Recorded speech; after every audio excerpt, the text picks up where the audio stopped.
at Spruce Meadows, just outside of Calgary, Canada, to witness one of the most prestigious show jumping competitions in the world, the Spruce Meadows Masters. Throughout the past week, over 100,000 spectators have gathered here to watch top riders compete for an unprecedented $1,575,000, the most given away at any show jumping competition.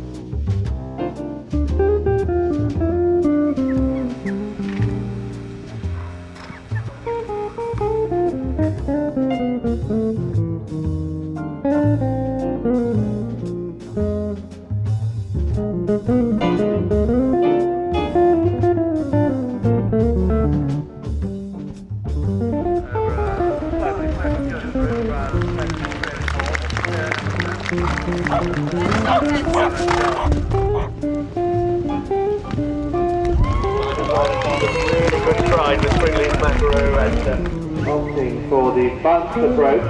Just head up, take concentrate.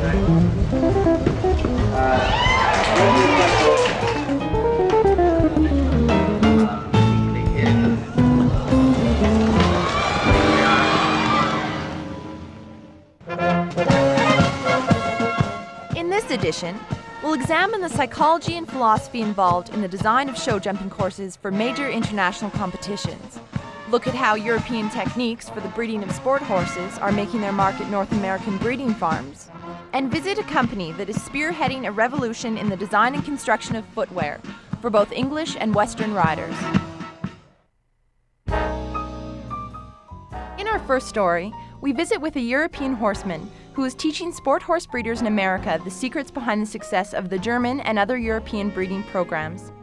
Eckhard Breisch describes the work of the International Sport Horse Registry and a systematic approach to the selection of mares and stallions. The basic goal of the registry is to bring a procedure to the United States to produce top quality sport horses for the Olympic disciplines, which is mainly dressage, jumping, and three-day eventing. That's what we what we use the term sport horse for. And this is not traditional breeding in the United States. Traditionally, it comes from Europe.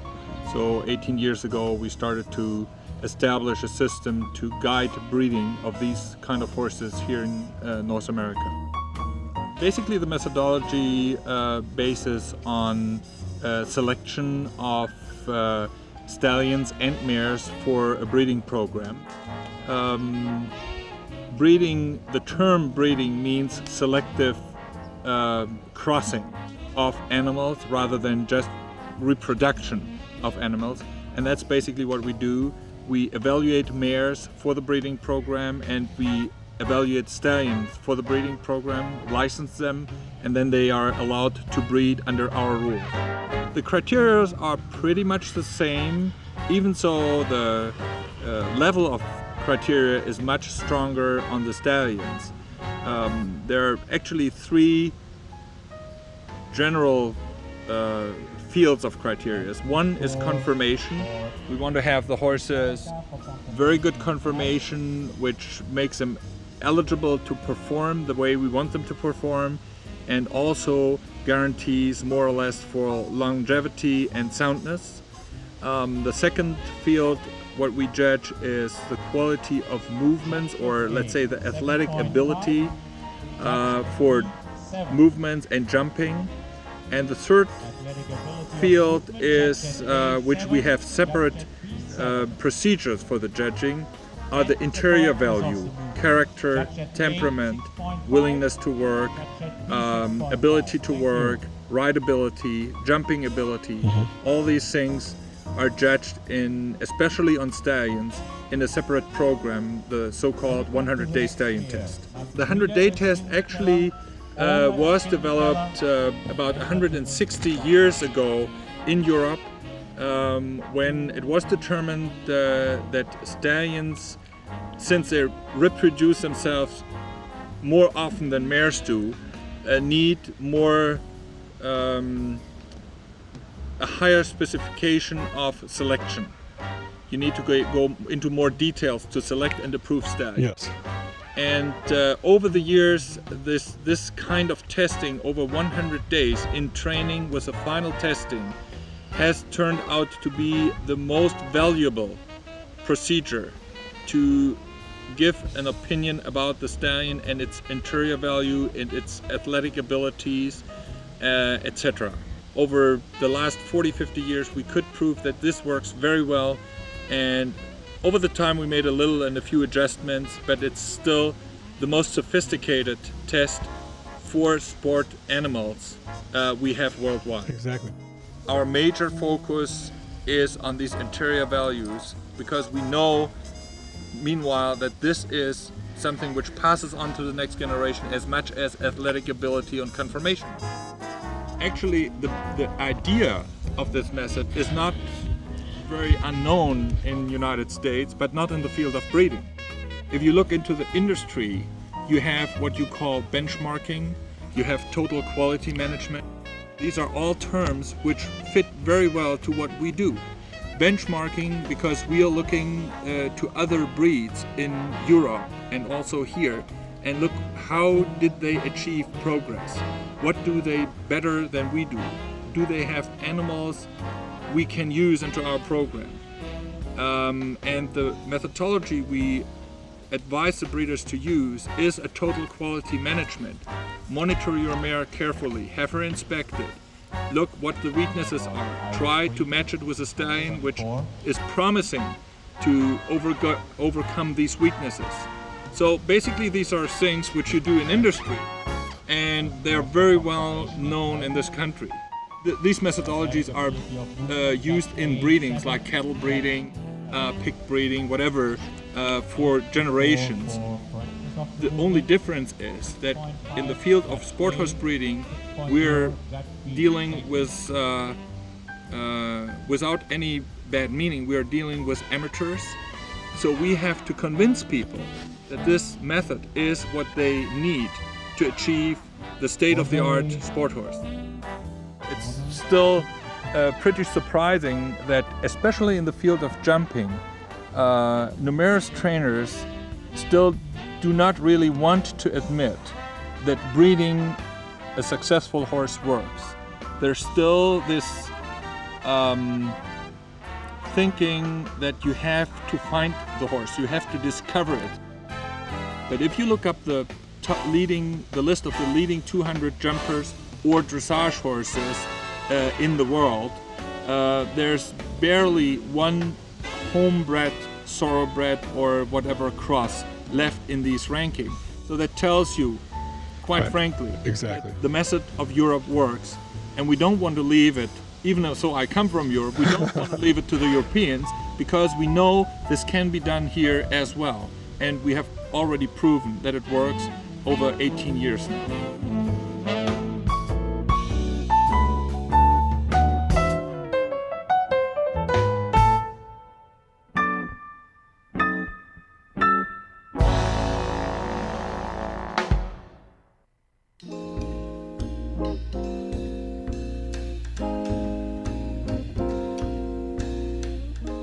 Fast forward to a melding of classical tradition with today's high-tech worlds of business and science.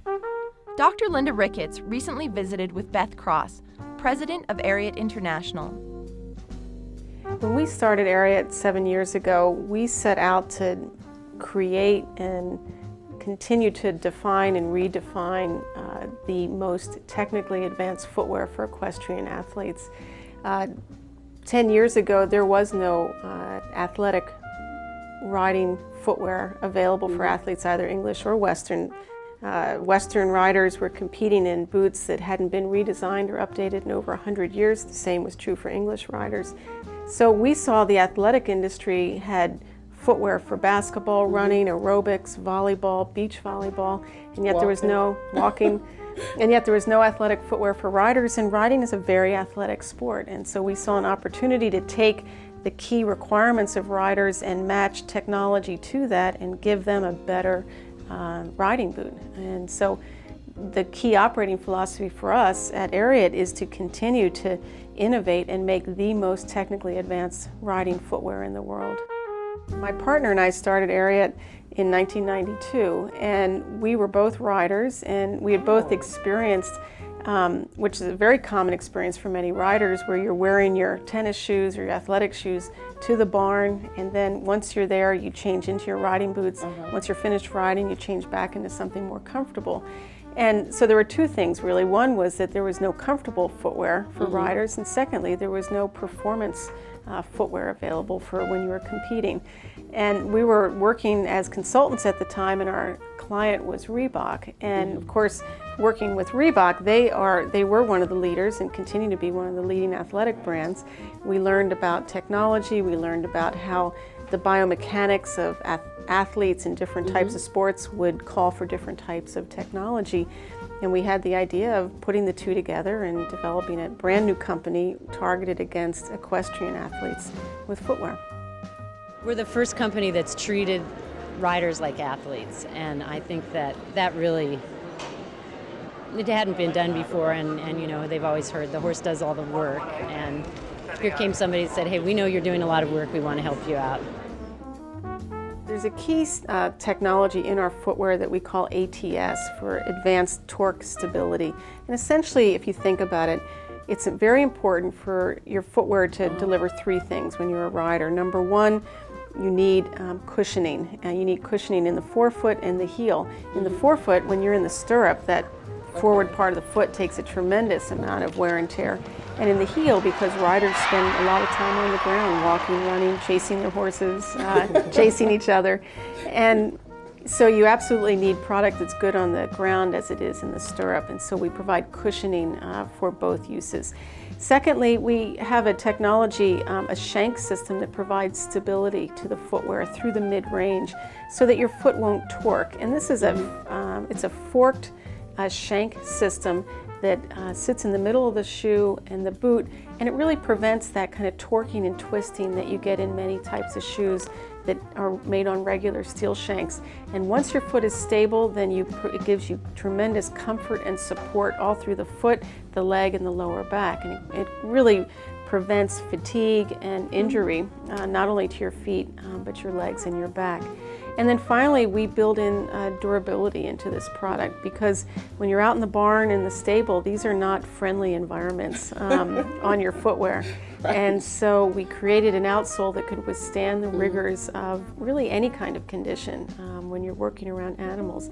And so we have our ATS technology gives you cushioning, it gives you stability, and it gives you good durability. Riders are they're very conscious of the look of their products. They have a very refined sense of taste and, how should I say, vision for their product. And so it's actually very easy to marry technology with great looks, because there is tremendous things about the equestrian world, both English and Western, that are very traditional looks, that are very classic and timeless. On the English side, you take a beautiful paddock boot or a tall riding boot, and these are fashions and designs that have been around for a long, long time, and they're just wonderful. And what we do is we take the very classic styling elements and we use that in our boots, but we introduce technology to the classic traditional look. The same is true on the Western side. We take a very authentic looking traditional Western boot and we put the technology into that product. So instead of trying to change the fashion or the design aesthetic of the rider, we instead bring the technology and marry it with the design aesthetic and the fashion. And so we end up with just beautiful products. My husband and I have 3 children, all of which have been born since the company started. So we have a young family, which is not uncommon here at the company. We have many working families, working moms, working dads that have young children. When we started the company, nobody had kids, and now I think we've probably got about 25, almost 30 kids running around, not here at the office, but at home.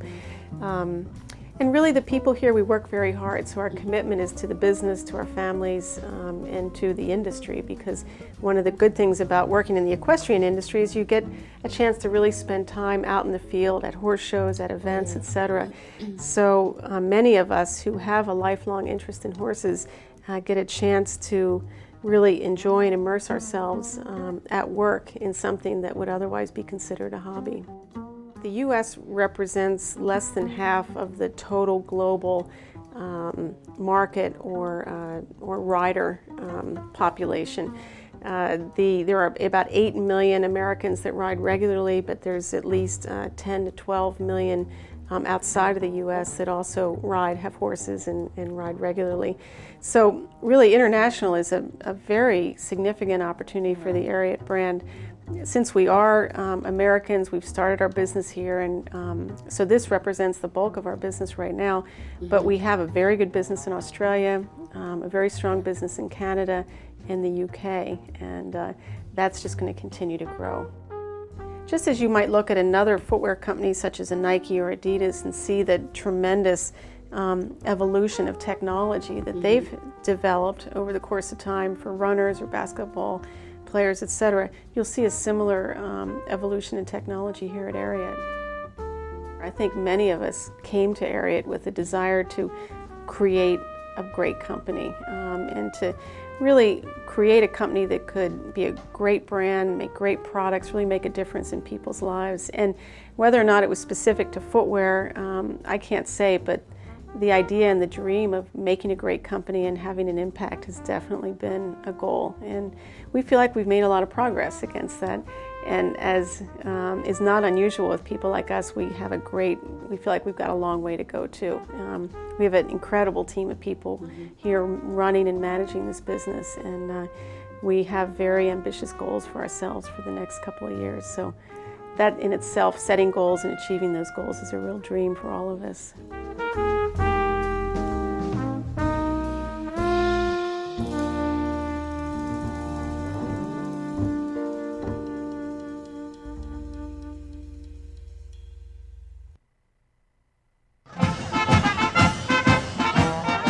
The Masters Tournament at Spruce Meadows is far more than simply a great horse show. During the week, there's an equestrian industry trade show known as Equifair, a Battle of the Breeds competition, colorful exhibits of pageantry, the National Post Name the Foal promotion, and the BP Amico Festival of Nations. There is also the Spruce Meadows Roundtable, a high-level forum on trade and investment focusing annually on changing fortunes throughout the world.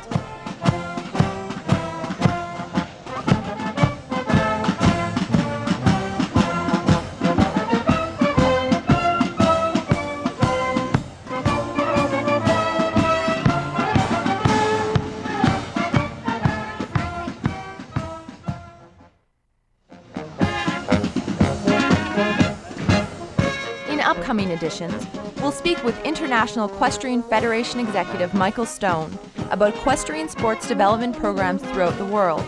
Last year we had over 34 different countries were helped in all continents all over the world. We try and work with the national federations in the countries. So rather than sort of go to them and say you have to do, for example, a jumping program or a dressage program, we say to them, look, we have a number of programs that we can help you with. Please tell us what you want and how we can help. We'll profile dressage rider, judge, and U.S. equestrian team supporter Marianne McPhail. I started riding when I was young, and then after I went to college, I thought, well, that was probably that for the horses. We certainly couldn't afford them when we started out. And but we got involved with a cooperative nursery school that had over 100 acres. And we ran the nursery school for a couple of years, and then we thought in the summertime, it'd be nice to have a summer camp. And we did that, and then we said, we ought to have horses here. And that, that started it all. And we'll visit Olympic gold medalist Ankie van Grunsven. Your father was one of your first trainers, wasn't he? Yes. What was the most important lesson he taught you, both inside the ring and out? Yeah, my dad has always taught me to be fair with my horse. And It was not, I think the most things that I learned from him is to take care of my horse, to train it well, and to be with the horse and love my horse and take care of it very well. And I think that was a bigger lesson than the riding lessons.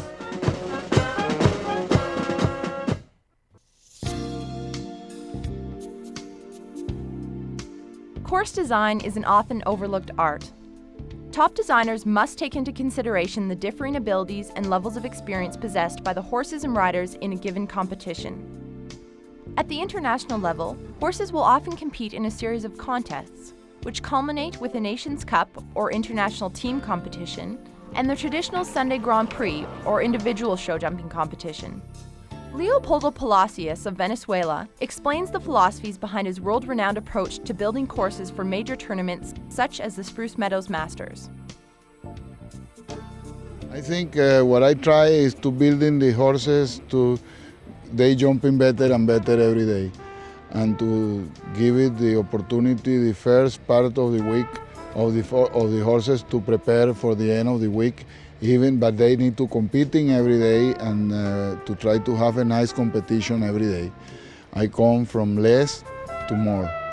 If you see, this course today is harder than the other days, and we're going harder and harder.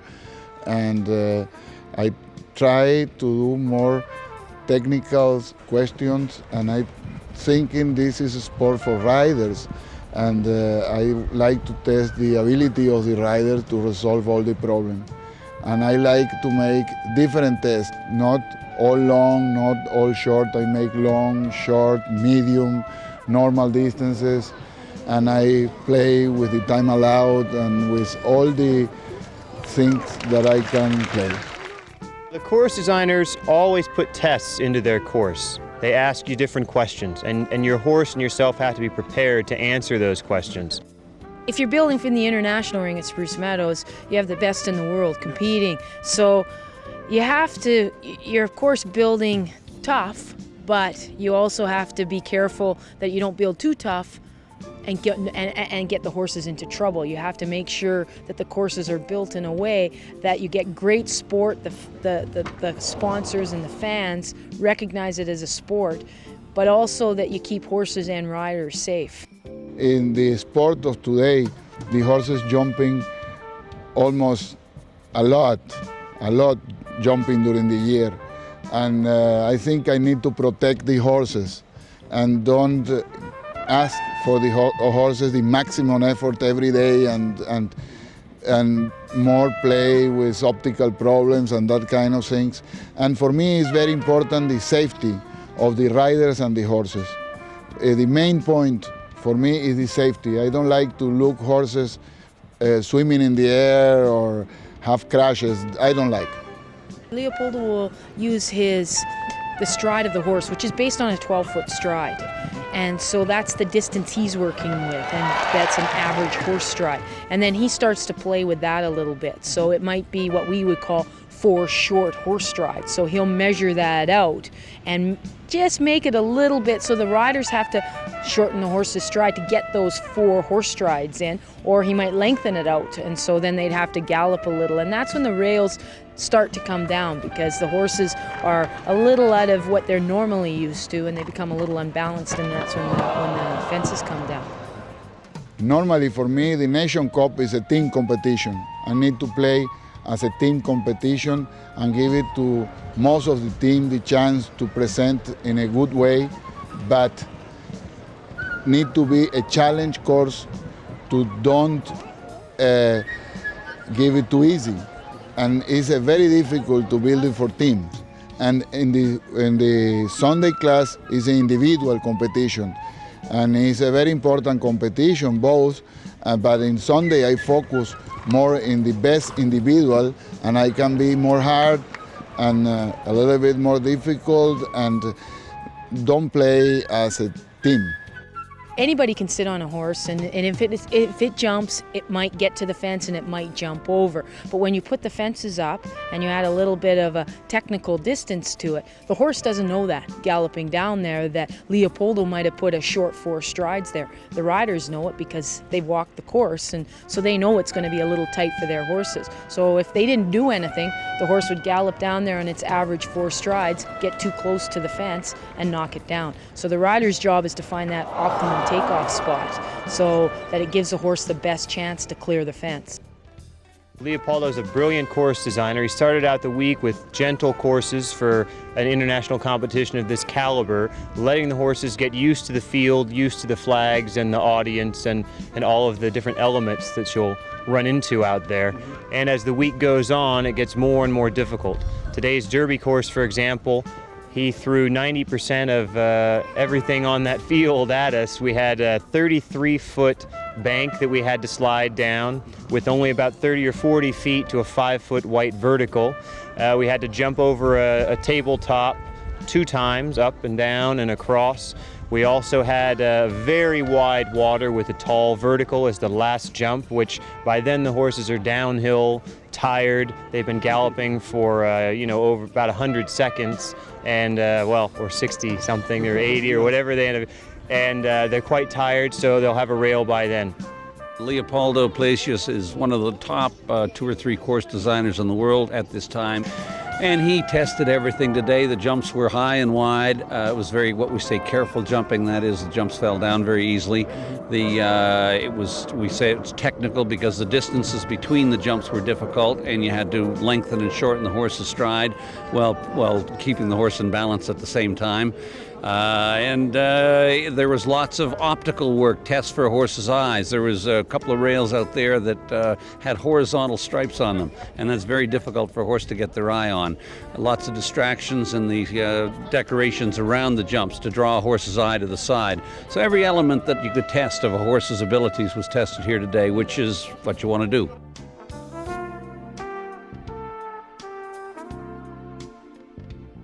This is a couple. This is the only sport that works as a couple between one person and one animal. And it's very important the quality of the horse, and it's very important the quality of the rider.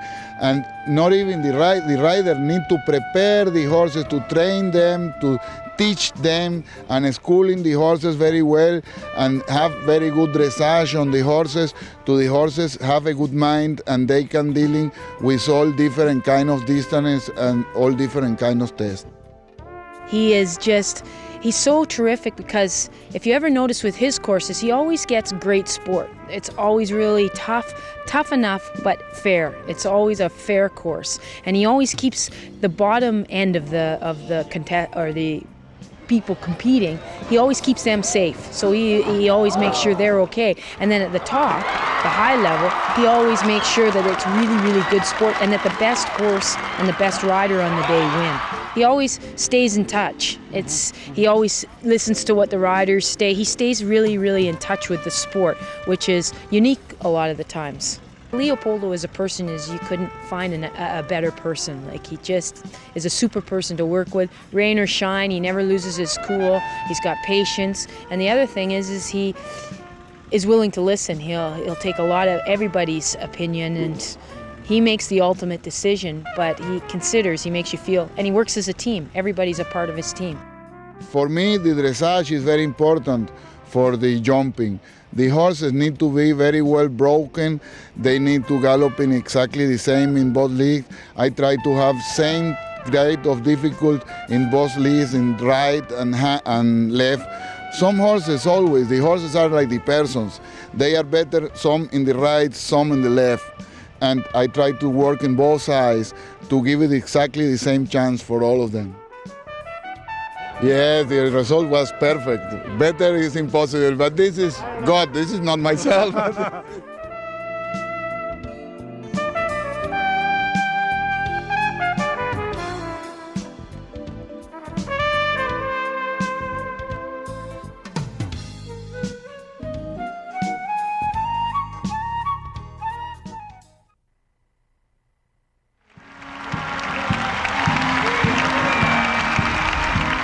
That's it for this edition. We'll see you next time, as always, with Equestrian Tact.